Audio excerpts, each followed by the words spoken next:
பிரம்மபுத்திரா நதியின் குறுக்கே உலகின் மிகப்பெரிய அணையை கட்ட சீனா திட்டமிட்டுள்ள நிலையில் அதனால் அருணாச்சல பிரதேசத்திற்கு மிகப்பெரிய ஆபத்து ஏற்படக்கூடும் என அம்மாநில முதலமைச்சர் பெமா காண்டு கவலை தெரிவித்துள்ளார்.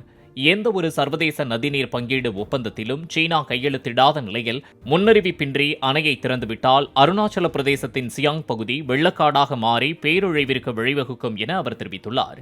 சீனாவை நம்ப முடியாது எனவும் அணையை வாட்டர் பாம்ப் போல் அவர்கள் பயன்படுத்தக்கூடும் எனவும் அவர் அச்சம் தெரிவித்துள்ளார்.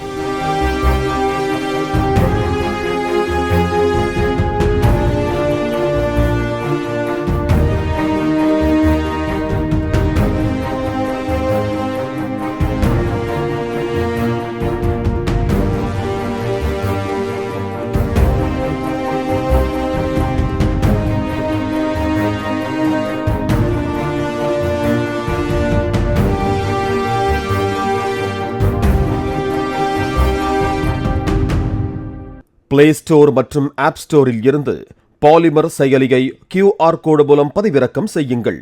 செய்திகளை உடனுக்குடன் பெறுங்கள்.